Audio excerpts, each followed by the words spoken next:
صل على محمد وعلى آل محمد۔ آج کے دور کی 5 خامیاں، ایک تعظیمی کلام۔ آج کے دور میں ہماری زندگی میں 5 ایسی خامیاں ہیں جو ہمیں کلامی الہی کے راستے سے دور کر رہی ہیں۔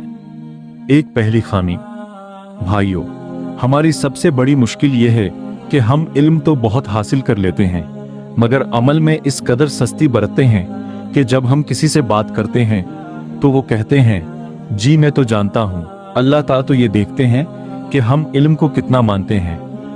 اگر محض علم کے اوپر مغفرت ہوتی تو شیطان ہم سے پہلے ہی معاف ہو جاتا، اس کے علم میں تو ہمیں کوئی شک نہیں، لیکن علم عمل کے بغیر بے سود ہے، جیسے چراغ جلا کر اسے بغیر کسی فائدے کے چھوڑ دینا۔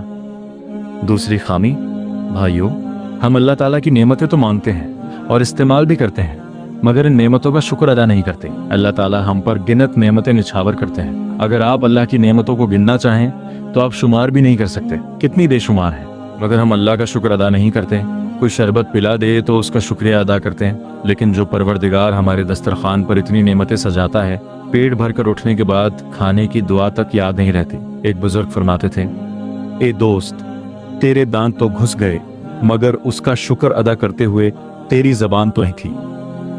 تیسری خامی، بھائیو، ہم گناہ کر بیٹھتے ہیں مگر استغفار نہیں کرتے۔ بعض لوگ سوچتے ہیں کہ گناہ چھوڑ دیں گے، نیت تو ہوتی ہے مگر کہتے ہیں ہاں ابھی چھوڑیں گے۔ اکمال الشیم میں ایک عجیب بات لکھی ہے، اے دوست، توبہ کی امید پر گناہ کرتے رہنا اور زندگی کی امید پر توبہ کو مؤخر کرتے رہنا تیری عقل کا چراغ گل ہونے کی دلیل ہے۔ دیکھیے، ہم استغفار تو کرتے ہیں مگر اتنی غفلت سے کہ استغفار پر استغفار کرنے کی ضرورت پیش آتی ہے۔ چوتھی خامی، بھائیو، ہم میت کو تو دفن کر دیتے ہیں مگر عبرت نہیں پکڑتے۔ ایک صاحب واقعہ سنانے لگے، میرے ہمسایہ میں ایک صاحب تھے، ان کی وفات ہو گئی، مجھے بھی صدمہ ہوا۔ میں نے اپنے گھر میں بچوں سے کہا بھائی 1 مہینہ ٹی وی نہیں ہونا چاہیے، کیونکہ ہمارے سامنے والے پڑوسی سے ہمارا بہت اچھا تعلق ہے۔ تو میرے گھر کے بیوی بچوں نے میرے ساتھ وعدہ کیا کہ 40 دن تک ٹی وی نہیں چلائیں گے۔ چوتھا دن گزرا تو جس گھر میں وفات ہوئی تھی اس گھر سے ٹی وی کی آواز آ رہی تھی۔ اس کا مطلب ہے ان بچوں نے باپ کو دفن تو کیا مگر عبرت نہیں پکڑی۔ ہم میت کو دفن تو کرتے ہیں مگر عبرت نہیں پکڑتے کہ ہمیں بھی آنا ہے۔ حسن بصری کے بارے میں آتا ہے کہ قبرستان جانے کے بعد اس قدر ان پر غم طاری ہوتا تھا کہ کئی مرتبہ جس چارپائی پر مردے کو لے جایا جاتا اس چارپائی پر ان کو لٹا کر واپس لایا کرتے تھے، ایسی حالت ہو جاتی تھی۔ علامہ عبد الوہاب شورانی کی کتابوں میں لکھا ہے کہ سلف صالحین جب جنازہ لے کر چلتے تھے تو جنازے کے پیچھے ہر بندے کی آنکھ سے آنسو ٹپکتے تھے۔ باہر والے بندے کے لیے پہچاننا مشکل ہو جاتا تھا کہ جنازے کا ولی کون ہے۔ موت کو یاد کر کے سب روتے نظر آتے تھے، آخرت کو یاد کر کے، گناہوں کو یاد کر کے وہ جنازے سے عبرت پکڑتے تھے۔